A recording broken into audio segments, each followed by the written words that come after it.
Gente bonita! Queria mandar um beijo para os meus seguidores, para todas essas pessoas tão lindas e maravilhosas que estão sempre aí juntinho com a gente. E gostaria de que você ficasse com essa palavra onde Deus vai curar, libertar, sarar. Sempre vai ser assim. A palavra de Deus, ela é eficaz. É uma espada. Ô glória, ela corta, mas ela sara. Então, fica a dica, compartilhe, curte e fique com essa palavra. Yes, I can, porque eu posso. Deus seja louvado nesta noite, nesta oportunidade. Estou grato a Deus por poder estar aqui na qualidade de servo. É fato que eu sinto o peso da responsabilidade, mas eu estou convicto que Deus irá falar contigo nesta noite. Quero com todo carinho externar a Deus a minha gratidão pela oportunidade, louvando a Deus pela vida do digno pastor Rony. Conheço o pastor há quase 10 anos, eu fiz 30 anos esse ano, mês de março.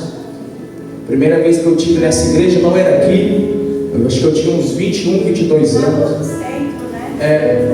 Louva a Deus pela vida da pastora Lourdinha. A primeira vez que eu tive, o pastor Rony olhou para mim, me levou lá na casa dele e me abençoou. Falou: vou te dar um terno. Falei: amém, glória a Deus.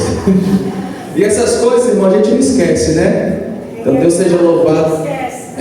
Deus seja louvado pela vida do pastor Rony. A última vez que eu tive aqui, pastor Rony, Deus usou ele. Estava eu e minha esposa, a gente não tinha filha. Ele falou assim: ó, Deus vai dar um menino para vocês. Deus vai levar vocês para outro lado. Aí Deus nos deu um menino e levou nós lá para o sul do Brasil, Santa Catarina. Estamos ali até a segunda ordem de Deus, fazendo a obra do Senhor.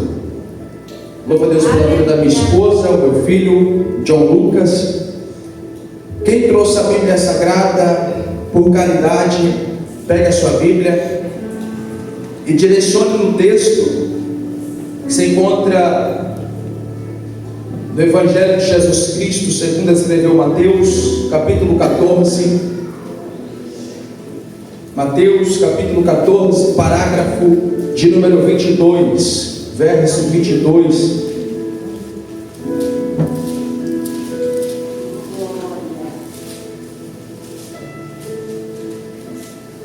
Quem achou? Diga amém. Então vamos ler para não perdermos tempo. E logo ordenou Jesus. Quem ordenou? Jesus. E logo ordenou Jesus que os seus discípulos entrassem no barco e fosse adiante dele para o outro lado, enquanto despedia a multidão.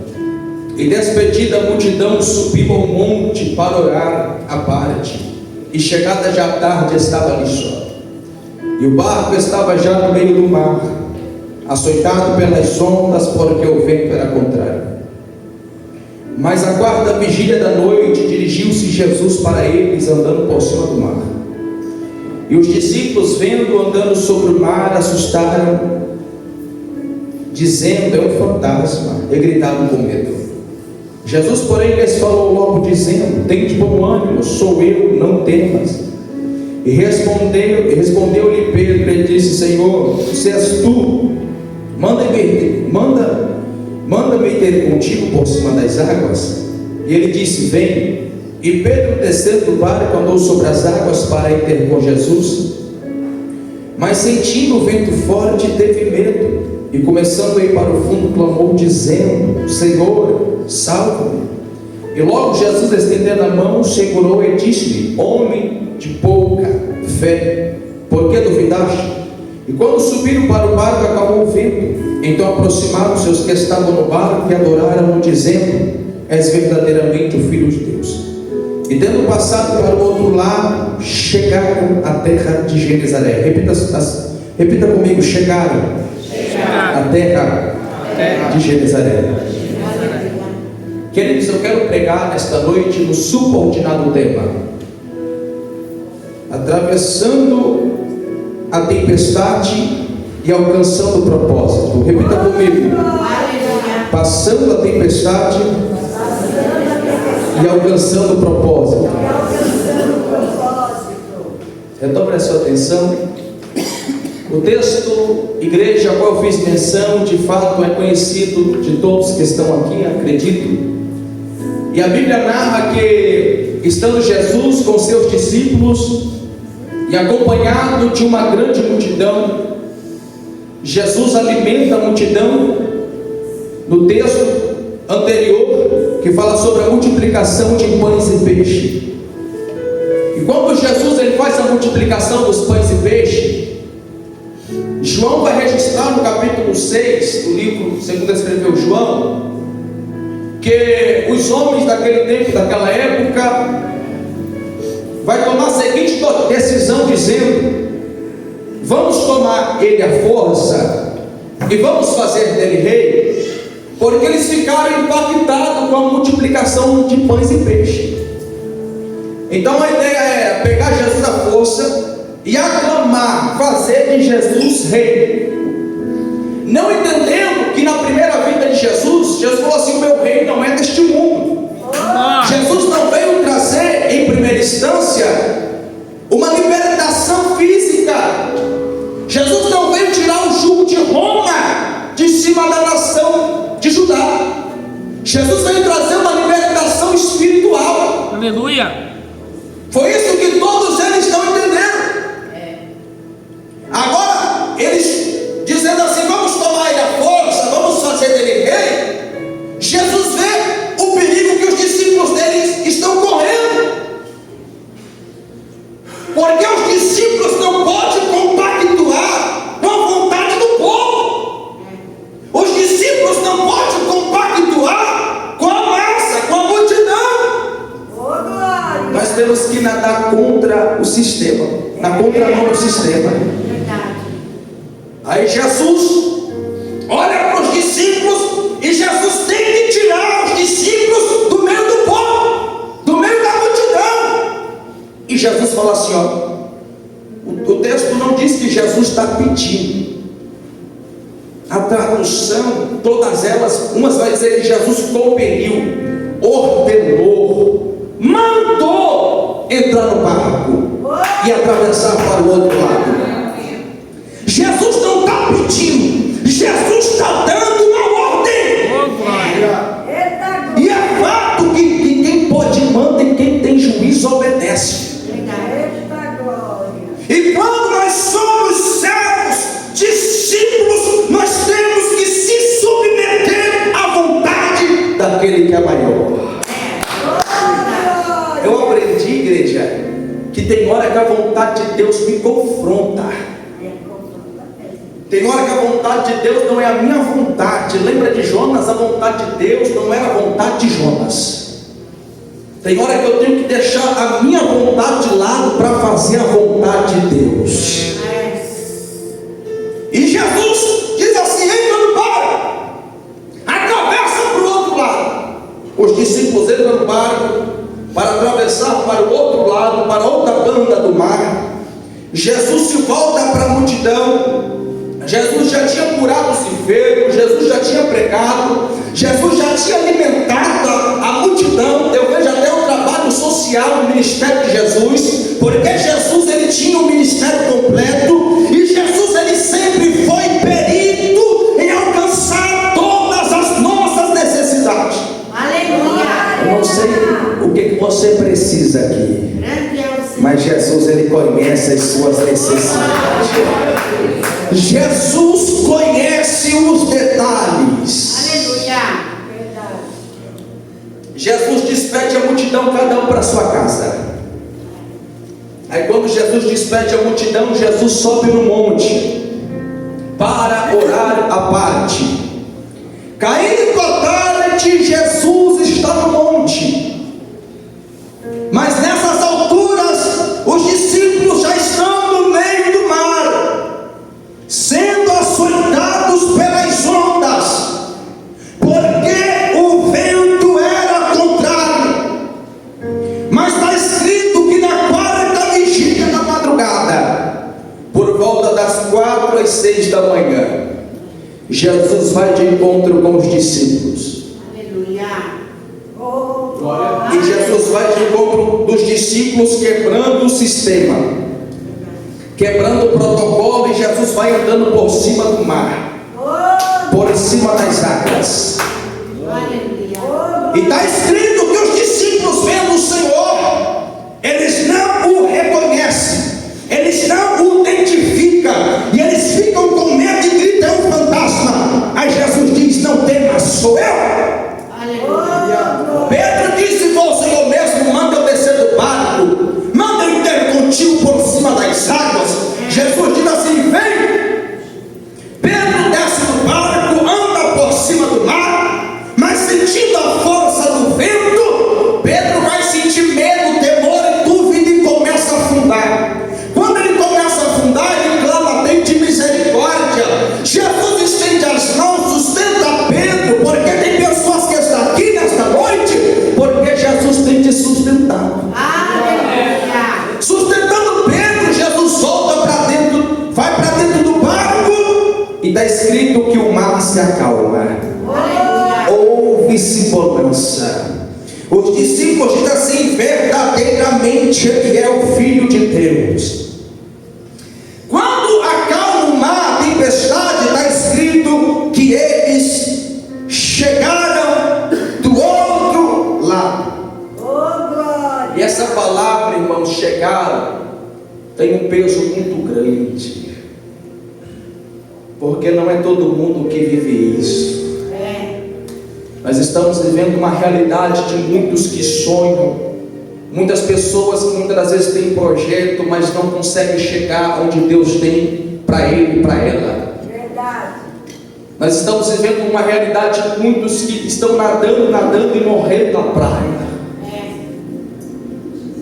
Mas Deus, Ele tem algo para você nessa noite. Deus, Ele quer que você chegue aonde Ele determinou que você chegaria. E muitas das vezes nós não entendemos os planos de Deus, e nós achamos que para chegar onde Deus quer que nós chegue, nós precisamos dar um jeitinho brasileiro, fazer uma manobra, mas não é assim. É do jeito de Deus, é na direção de Deus, é como Deus quer. Verdade. A promessa de Deus estava sobre a vida de Abraão e Sara. Tardou a promessa, Sara falou assim: ó, vamos dar um jeito. Deita com minha serva Agar, e ela vai ter um filho, o filho vai ser meu. Mas a promessa estava sobre a vida de Abraão e Sara. Eu estou pregando para pessoas aqui, Deus está dizendo assim: não precisa dar jeito.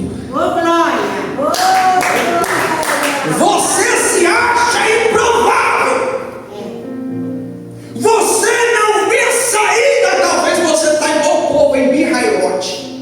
Quando Moisés sai do Egito com o povo e vai para o deserto, se depara com o mar vermelho, de um lado montanha, outro lado montanha, e atrás vem vindo o faraó com seu exército. Na frente o mar vermelho, beco sem saída. Aí Moisés diz assim: porque o povo está murmurando, estava melhor no Egito.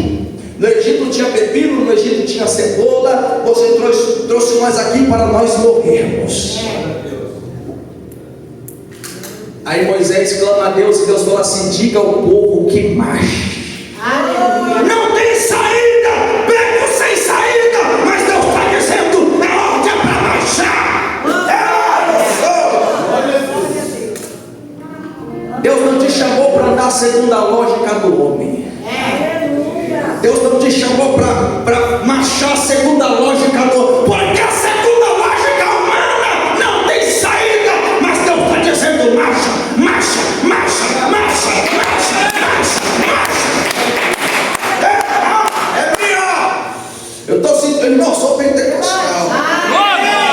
Quando eu olhei para a placa ali, ó, eu li a Assembleia de Deus, eu falei: eu vou dar lugar. Nós somos a Assembleia mesmo dia.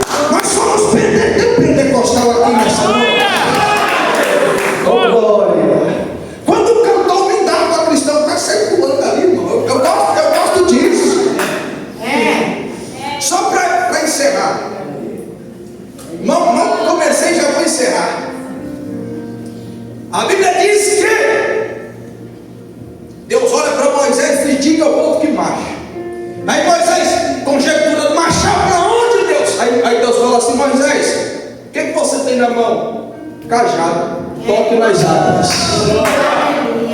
Deus estava dizendo para Moisés: Moisés, você não está vendo saída, mas tudo que você precisa já está nas tuas mãos.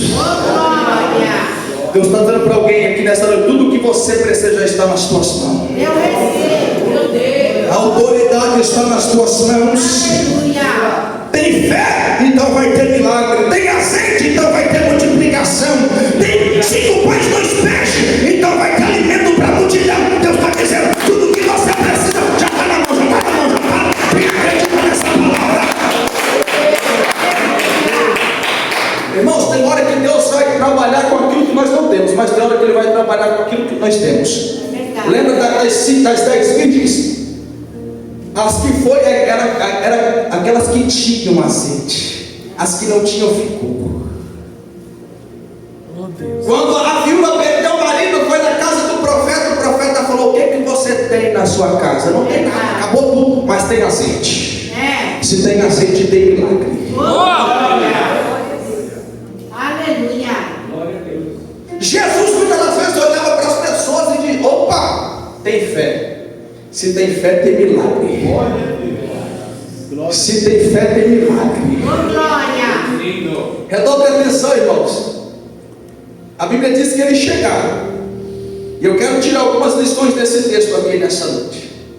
A primeira lição é que Jesus ordenou, Jesus compeliu, Jesus deu uma ordem para que eles fossem. Jesus deu um norte. Jesus, ele deu um norte para a tua vida aqui.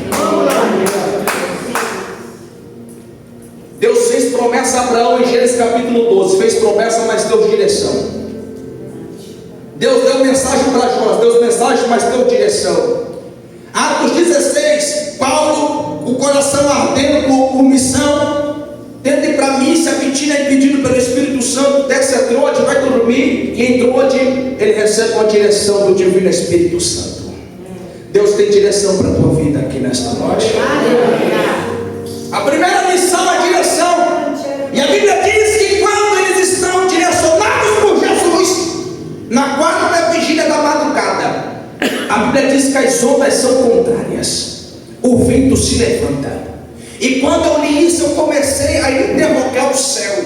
E eu falei: Jesus, o Senhor deu a direção. Jesus, o Senhor mandou os discípulos entrar no barco. E por que as ondas são contrárias? Porque os ventos estão se levantando. Aí Jesus me deu a segunda lição do texto. E Jesus falou comigo dizendo: quem disse que a minha direção vos isenta de passar por luta?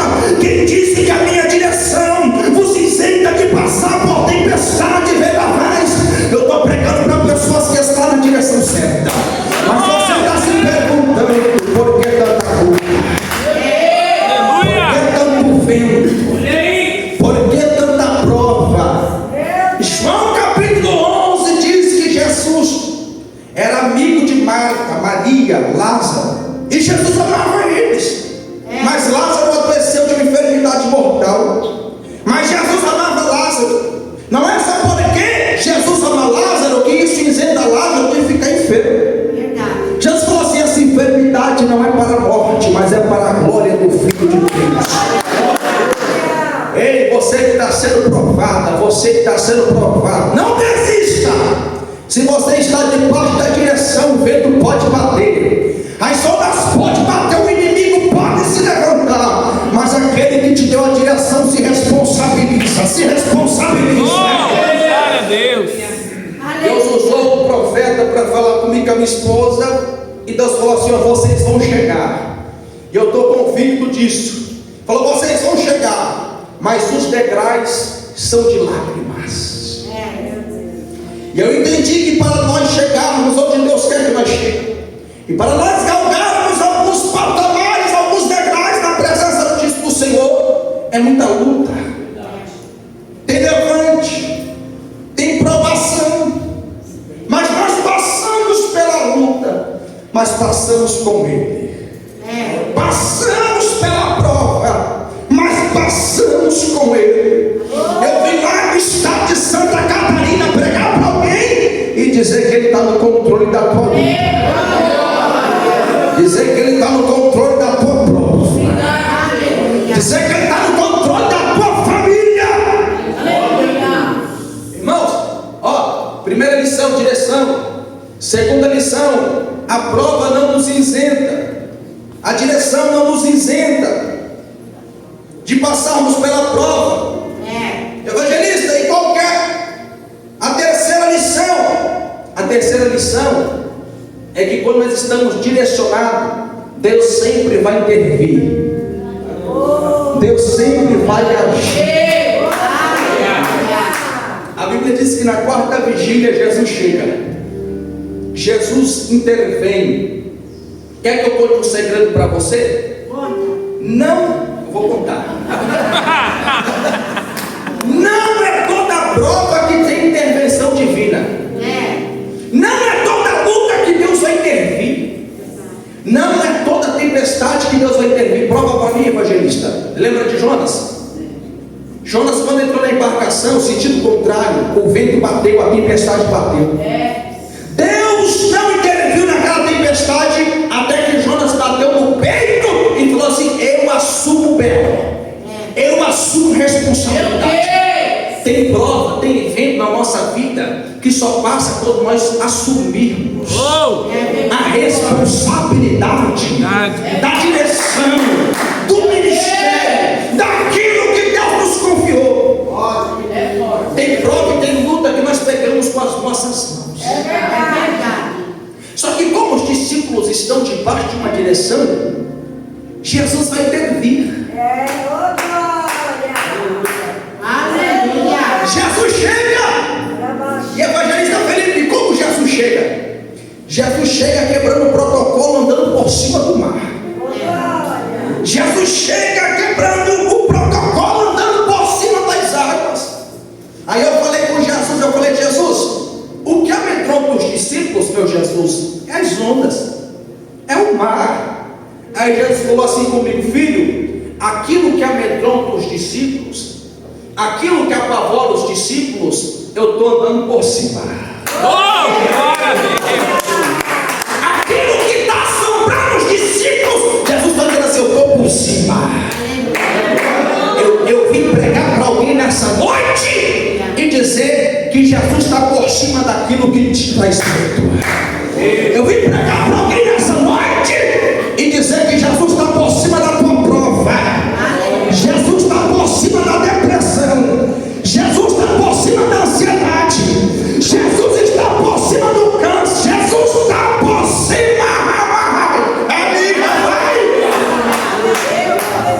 Eu não sei o que tem te assombrado. Eu não sei o que tem tirado as suas noites de paz, de sono. Mas o que eu sei é que o meu Jesus, o meu Jesus continua por cima. Continua por cima. Ele está por cima da tua prova. Ele está por cima do desemprego. Ele está por cima da crise. Irmãos, eu sou ousado. Quando eu entrei esse ano, eu falei: Deus, chega, não aceito mais. Não aceito, eu quero romper.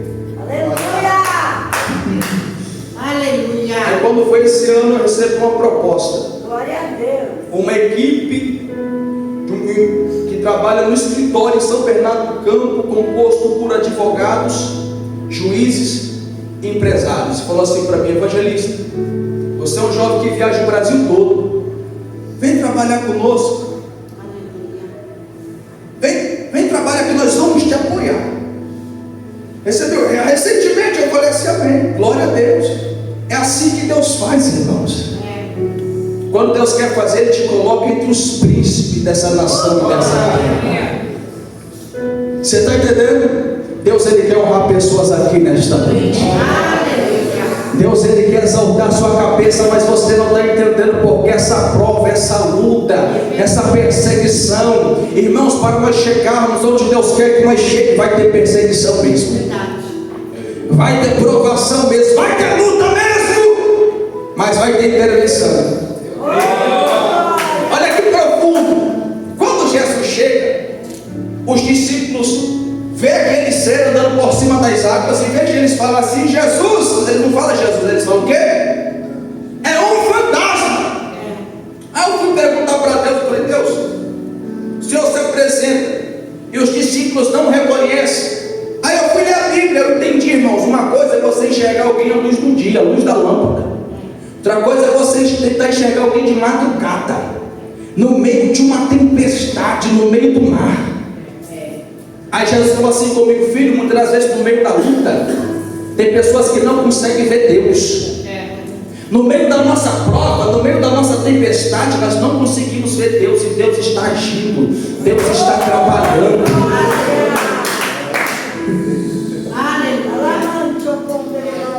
A Bíblia não fala em fantasma em lugar nenhum, sem ser aqui. A Bíblia fala de principado, potestades, legiões de demônios, mas fantasma é aqui.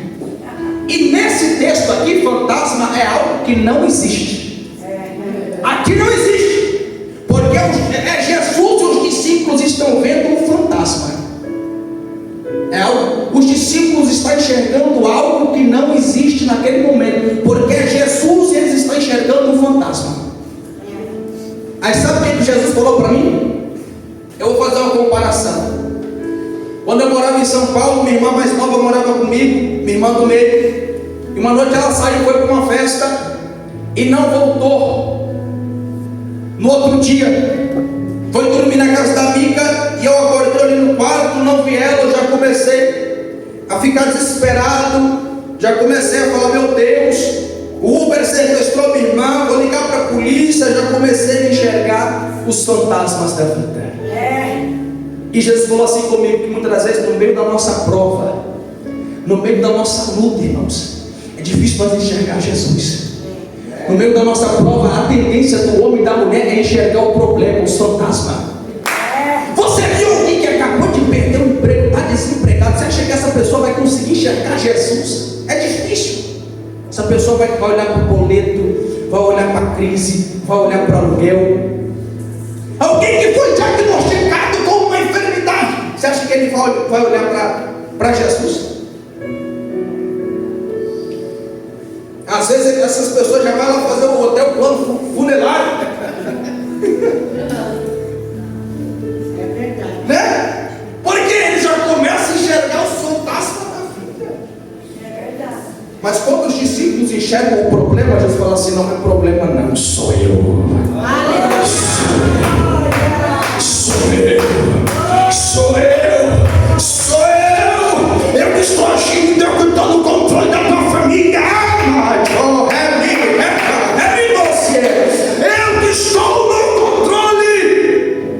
Aleluia. É um fantasma, não é? Sou eu. Aí Pedro, irmãos, Pedro era sanguíneo, impossível. Eu tenho esse temperamento, irmãos, eu sofro com isso. Porque a pessoa sanguínea, quando vai ver, ele já falou. Né? Oh, Senhor, só Deus. Só misericórdia, minha irmã. Só misericórdia. É verdade. Aí Pedro diz assim: Senhor, se for o Senhor mesmo, manda ele descer do barco, manda ele ter contigo por cima das águas. Aí Jesus diz assim: vem. Pedro desce do barco, começa a caminhar por cima do mar, Oh, glória. em direção a Jesus. Mas está escrito que quando ele sente a força do mar, quando ele sente a força do vento, ele sente medo, ele sente temor, e ele começa a afundar, porque a dúvida toma conta do coração de Pedro. Meu Deus. Aí eu pude entender, irmãos, porque nós somos pentecostais e nós costumamos espiritualizar tudo. Se fosse antigamente, há 10 anos atrás, eu já ia falar: e Satanás aí passou a rasteira em Pedro. Não foi o diabo. A Bíblia diz que foi os sentimentos, a dúvida, o medo. Porque muitas vezes os nossos maiores inimigos são os nossos sentimentos. É verdade. Por isso que quando Gideão foi para a batalha, Gideão falou assim: que os covardes e medrosos voltem atrás. No Getsemane, a Bíblia diz que Jesus sentiu uma profunda angústia e medo, porque os nossos maiores inimigos são os nossos sentimentos. O diabo não pode parar você. você mesmo. É, Deus. É a dúvida, é o medo, são os seus sentimentos. Deus está dizendo para alguém aqui: toma cuidado com a dúvida, porque eu estou te chamando, eu estou te convidando para viver o sobrenatural. Eu creio em nome de Jesus. Pedro afunda, Jesus segura Pedro pelas mãos, e está escrito que eles voltam para o barco. E quando eles voltam para o barco, Jesus acalma a tempestade. E eu pude entender que a tempestade, o vento, não barrava os discípulos de cumprir a vontade deles. As ondas não barravam os discípulos de cumprir o querer deles mesmo. As ondas, os ventos, barravam os discípulos de executar a vontade de Jesus. Porque atravessar para o outro lado não é vontade dos discípulos. Atravessar para o outro lado é a ordenança de Jesus. Então aquele vento, aquelas ondas está barrando os discípulos de executar a vontade do Mestre. E Jesus chega, acalma a tempestade, e os discípulos conseguem executar a vontade de Jesus, que era chegar do outro lado. Eu quero pregar para alguém aqui, eu já vou encerrar e quero perguntar para você: qual que é o vento? Qual que é a tempestade? Eu não falo um vento, a tempestade que está barrando você de executar a tua vontade. Eu quero perguntar qual que é o vento, qual que é a luta que está barrando você de executar a vontade de Jesus para a sua vida. O que tem barrado o seu ministério? O que tem barrado você de fazer a vontade do Senhor? Jesus está dizendo assim: você conseguiu chegar até aqui. Daqui para frente eu tomo controle. Aleluia. Deixa eu imaginar. Os discípulos conseguiram remar até no meio do mar.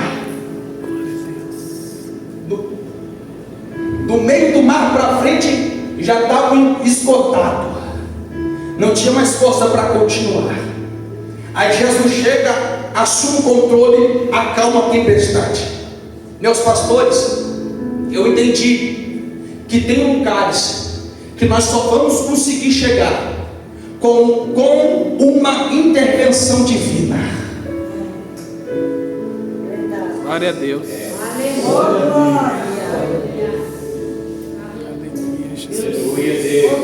Herodes mandou prender a Pedro, mas Deus tinha algo com Pedro na terra. Aí Deus falou: o homem tentou para Pedro. Aí Deus enviou o anjo na prisão. Porque nós conseguimos chegar até certo ponto. Tem hora que tem que ter uma intervenção do céu. As nossas forças só vão até um certo ponto. Tem hora que nós temos que lutar com a força de Deus. Eu estou sentindo uma graça. Lembra de Elias? Elias estava esgotado e correu para o deserto. Deus pode me matar, não tenho força. O anjo veio com o pão tirado da brasa e água, come e bebe. A tua caminhada não termina aqui. Eu não sei que fermento tinha naquele pão, mas só sei que com a força daquela comida Elias andou 40 dias e 40 noites. Era Deus dizendo para Elias: Elias, eu estou te sustentando. Com as suas forças você não consegue, mas hoje eu te alimento. Hoje eu te alimento, hoje eu te dou força para prosseguir.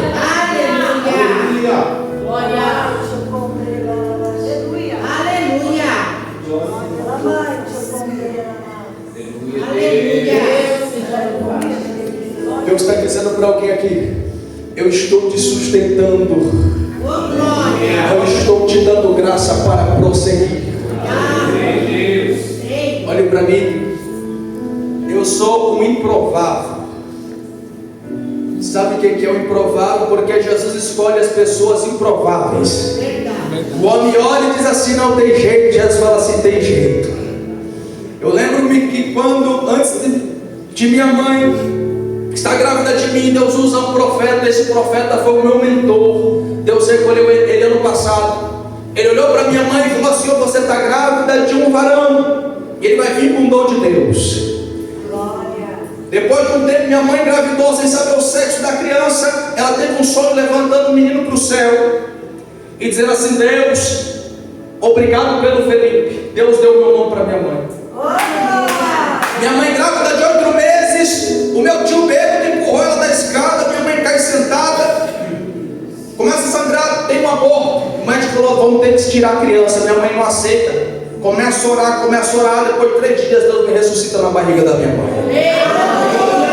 Quando eu nasci, uma senhora que orava, enquanto ela viveu, ela orava 3 vezes por dia. A senhora Bernadette me pega no colo, e aquela mulher começa a tremer, me passa para minha mãe e fala assim: eu não consigo segurar a criança porque ele está cheio do poder de Deus. Eu lembro que eu cresci sendo uma criança diferente, com 6 anos de idade, dentro de uma igreja como essa. O pregador naquela noite pregou. Depois que ele pregou, você conhece aquele hino que diz assim: até as crianças choram diante do Deus verdadeiro. Não vou cantar aqui não, porque é só graça. Eu lembro que a irmã cantando, irmãos, eu via anjo dentro da igreja de um lado para o outro, um anjo fora na minha frente. Eu vi quando ele batia no meu peito. Eu fui batizado no Espírito Santo com 6 anos de idade. Mas você sabe por que Naamã não quis mergulhar no Jordão? Porque Naamã falou assim: ó, os rios de Damasco, Abana, Farpá são melhor do que todas as águas de Israel. Jordão é um rio sujo. Jordão não é atrativo para você nadar. A igreja não é atrativa para os jovens, mas é de lá que vem a cura, é de lá que vem o milagre. A igreja não era atrativa para mim, mas eu tinha uma chamada de Deus. E eu falava assim: ó, esse negócio de ser crente não é para mim não. Você já viu uma criança profetizar? Uma criança de 5 anos de idade, eu era adolescente, uma criança de 5 anos se levanta, sai do colo da mãe e vem marchando na minha direção, aponta o dedo no meu nariz e fala assim: moço, há de você sair da minha presença. Se sair da minha presença antes dos 17 anos eu te recolho. Meu Deus. Pensa no mundo que ficou crente, com medo de morrer. Primeiro a chegar até lá, só que passou um tempo, eu esqueci da profecia. Comecei a andar com amizades erradas. Eu lembro que um dia nós fomos para uma festa, bebemos, e a bebida leva você a fazer tudo que não presta. Quando eu bebi, eu lembro que eu entrei numa boca de fumo, criei coragem, 2 rapazes sentados, eu entrei, tomei a pochete cheia de droga. Os meninos falaram: não vamos fazer nada, hoje alguma coisa ele está armado. Eu lembro que naquela madrugada nós cheiramos tanta cocaína que quando começou a clarear o dia eu tive 4 overdoses. Minha língua rolou e entrou dentro da minha garganta. Eu vi que eu ia morrer ali. Eu lembro que antes daquele cenário passou, eu estava jogado no chão, passou a moça com a Bíblia grande, que da vigília apontou dele e falou assim: jovem, o que você está fazendo aí, jovem? Aí não é o seu lugar. Eu olhei para aquela moça, eu comecei a chorar e eu falei: moça, aqui não é o meu lugar. Mas o diabo armou essa cilada para me matar. Eu estou resumindo aqui, irmãos. Tive umas 4 ou 5 overdoses e eu vi que meu corpo não ia aguentar. Eu era mais franzino do que eu sou hoje. Quando eu vi que eu ia morrer, eu fechei o meu olho e eu fiz a seguinte oração. Eu falei assim: Deus do meu Pai, ó Deus do meu Pai, eu sei que eu vou morrer aqui, mas Deus do meu Pai, salva pelo menos a minha alma. Quando eu fiz essa oração, ficou tudo branco, clareou tudo. Apareceu 2 seres de branco para mim. Eu não via se eles tinham boca, eu não conseguia enxergar a boca, nem o olho, nem o ouvido. Eu via 2 seres e eu vi que uma voz saía de trás deles, e essa voz dizia assim: vamos dar para ele mais uma oportunidade. Nessa noite eu vim pregar sobre o Deus do meu Pai. Naquela madrugada, irmãos, eu fiz uma aliança com Deus do meu Pai. Eu falei assim: enquanto eu viver, eu vou me gastar na obra do Senhor. Já fui por muitos lugares desse Brasil. O Senhor me levou 3 vezes para fora do Brasil para fazer missão. Uma dessas vezes eu estive no país da Argentina. E eu quero dizer para você aqui, moça, moço, Deus tem uma obra na tua vida. Deus não quer te perder para o diabo. Deus marcou essa noite para falar contigo. Porque no meio dessa prova, no meio desse deserto, dessa tempestade que você está passando, você tem se lembrado de tudo, mas você não tem se lembrado de Deus. E Deus está dizendo assim, ó, mãe não dá jeito, pai não dá jeito, amigo não dá jeito, mas eu posso dar um jeito. Eu posso dar um basta. Deixa eu ter aos seus pés. Deixa eu ser o seu amigo.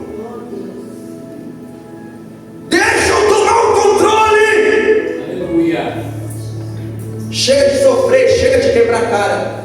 Chega de quebrar princípio.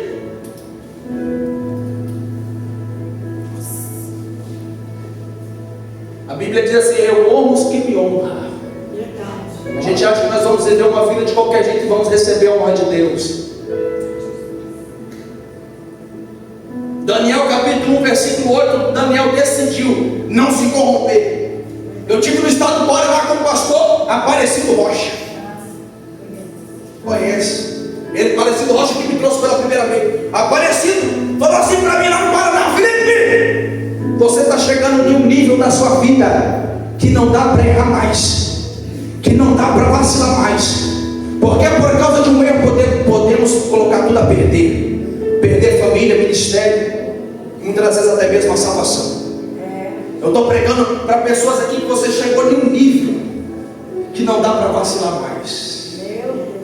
Se você erra aqui, talvez você não pague uma consequência tão grande, mas se você erra aqui, a consequência é cara. Por isso que o diabo tirou Jesus de lá de baixo no deserto e colocou Jesus lá em cima e falou, Jesus é lá em cima, se você é filho de Deus, lança ti daí para baixo, porque errar lá embaixo é uma consequência, agora errar lá em cima é outra.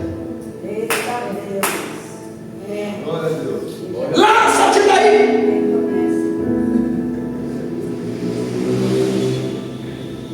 Eu estou pregando para pessoas aqui, Deus está dizendo assim, não dá para errar mais, porque o que eu tenho para vocês está logo ali na frente. Oh, glória. E a Bíblia diz que eles chegaram do outro lado. Quem pode aplaudir Jesus por essa palavra?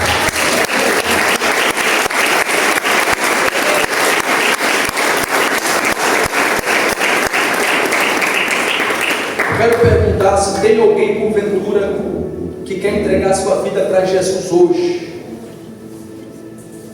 que quer reconciliar com Jesus hoje, que quer servir ao Deus do meu Pai. Se Deus é poderoso, se Deus é grande. Eu sou jovem, irmãos. Uma mulher chegou em mim e falou, você está perdendo, há um tempo atrás, você está perdendo seu tempo na igreja, vai curtir sua vida. A vida é passageira, irmãos. A vida passa depressa. Esses dias eu estava com 20 anos pregando aqui, ó, 20 anos, hoje eu estou com 30, daqui a pouco eu estou com 40. Eu quero ir para o céu. Eu quero ir para a glória. Eu contei aqui com toda humildade e simplicidade que eu tive essa proposta do juiz. Eu falei assim, eu vou orar, né? Vou pensar, vou ver o que vai acontecer. Os advogados, por enquanto eu estou só na obra, mas meu coração está na obra de Deus. Se fosse outra pessoa já tinha abraçado, falar em dinheiro. Não é verdade? Deus, Ele tem algo para você aqui nesta noite. Cadê você que quer entregar sua vida para Jesus? Dê um sinal com suas mãos. Todo mundo aqui é cristão, é crente. Amém? Jesus, Ele tem cura para algumas pessoas que estão aqui. Eu vim aqui debaixo de fé e de autoridade nessa noite. Eu quero orar pela sua vida. Você vai ficar sobre os seus pés agora. E eu quero dizer para você que está enfermo aí, pastor, eu posso orar? Se a enfermidade for alcançável, coloque a mão sobre a enfermidade. Se é ansiedade, depressão, coloque a mão sobre o peito. Se tem causa na justiça, abra a mão e pega a causa aí agora. Pega a causa, pega. Você vai apresentar essa causa a Jesus aí agora. Causa na justiça, pega a causa. Enfermidade, coloca a mão sobre a enfermidade. Você também que precisa de uma porta de emprego, não ser um milagre, mas você vai abrir como ato de fé para a sua mão que você vai receber. Você precisa do milagre, de uma bênção, abra a mão. Você precisa de uma libertação, de um vício, de algo. Ou quem da tua casa precisa de libertação, coloca a mão sobre a cabeça.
Eu